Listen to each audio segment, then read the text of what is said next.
Growing up back in the day, you only got to play games that you were either told about, word of mouth, you were shown, or a magazine. Well, as an adult, it's so much easier, especially today in 2024. You have the internet at your fingertips, and you can see all kinds of stuff now. Things you never heard of, things that, you want to play, and disposable income. So, as an adult, you want to try and do things like that. That's how retro game collecting starts. For someone who plays video games a lot, I love going back to the past and playing games I've never even heard of back in the day, or even knew existed. Ghost in the Shell is one of those games, and it was for the PS1. It came out in 1997. Can you believe that? Almost 30 years ago. Nuts. Time flies.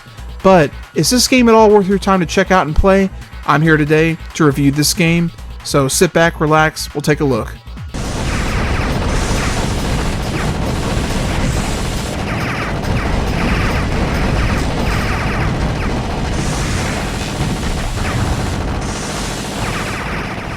Ghost in the Shell was developed by Exact and published by THQ. Yep, the lovely old THQ. Exact was a small studio that worked on games for Sony in the mid-90s. They made stuff like Jumping Flash and Jumping Flash 2.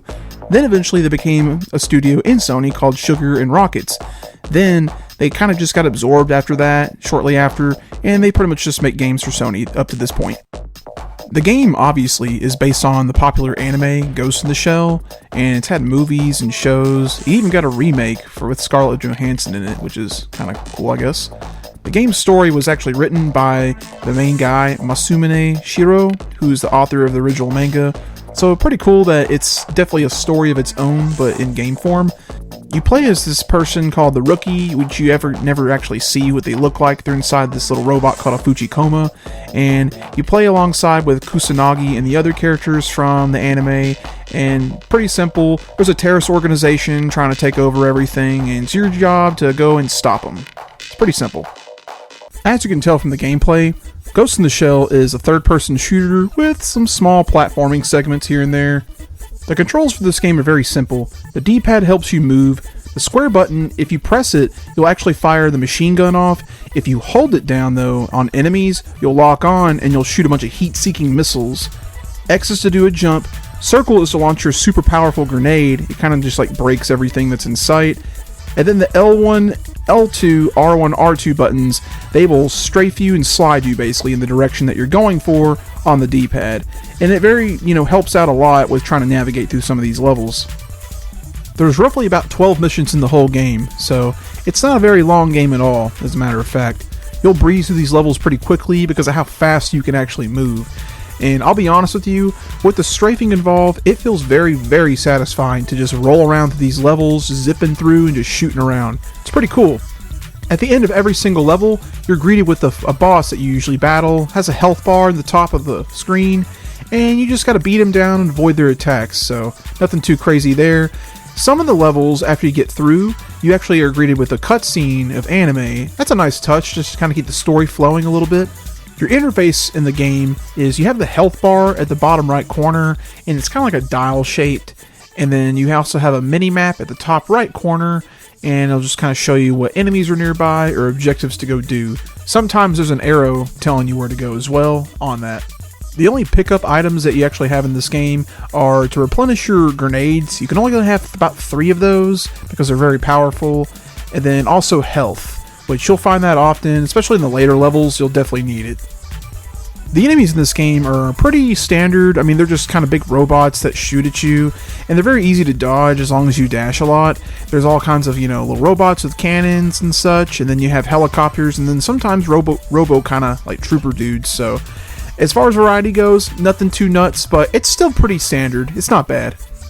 I do think, obviously, being a PS1 game, a lot of people will probably think the game is kind of ugly, but at the same time, this was just this console's generation. As far as what I think it's not that bad. I mean, for 1997, 2 years into the console's lifespan, I think it's pretty exceptional. You can definitely tell that the guys who made this definitely made Jumping Flash, because some of the things are still the same, like the high score, and then also the results at the end of the mission, and I don't know, it just has that Jumping Flash feel to it. But nonetheless, I think it is a pretty good looking game, at least for what it is. Great thing for this game is it's definitely got a welcoming challenge to it. It's not very hard at all, and it's also pretty easy. But for people who want a hardcore challenge, it's there for the score system and to see how far they can get without dying. And then for newcomers, it's not too bad. You can play this game pretty easily. Also, you only get one life in this game, so if you do die, you do get a game over, but you start the whole mission again. So it's not one of those bullshit game overs where you start the whole game again. So there's always that, and there's a save system, so that's pretty nice. I think the music is also not that bad in this game. It's definitely very industrial, kind of techno type of deal, and it just fits the game's setting very well. It's being like a sci-fi kind of deal, so I think it's pretty good. Nothing too crazy out of the ordinary, but it fits the game very, very well. I definitely think Ghost in the Shell on the PS1 is definitely worth a look at least. This game is a lot of fun, definitely a hidden gem, and not many people talk about it. This game has really good level design in my opinion because it does a very good job with you being able to go upside down and stuff. It's just a cool, neat little thing that this game added just to make it more fun. The only complaint I actually really have with this game, and like off the top of my head, would be the game is a little short. You can beat this game in roughly about 2 hours, and I think it dampens the replay value just a little bit because there's not really any other ways to play it. You kind of just play through the whole mission. Sometimes you got like a time limit or blah blah blah. You just get to the end of the level, beat a boss, and move on. But you know what? Sometimes simple is the best, in my opinion. And this is a good game to play on like maybe a Saturday if you got a few hours to kill, you got nothing to do. Well, you got plenty of time to play into this game. I think they could have added maybe a few more levels into it, but that's kind of subjective. Depends on how you look at it, like an arcade experience, or, you know, just a good old-fashioned shooting fun. Now, for people who actually want to own this game, it's only on the PS1. It was never re-released on any other system, only on that.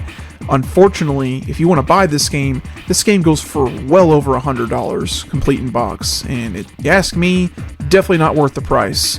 I actually do own this game, but I got this many years ago. I actually paid $30 for it at a pawn shop, funny enough. But that was like 7 years ago, so times have changed. But if you want to play it, I definitely don't blame you if you don't want to buy it. There's always other alternatives, you know, so play it any way you can if possible. Thank you guys so much for watching this video. If you enjoyed it, make sure to leave it a like. If you have something to say, leave a comment down below. And of course, if you want to see more content like this in the future, be sure to subscribe to the channel. Thanks again for watching. Take it easy.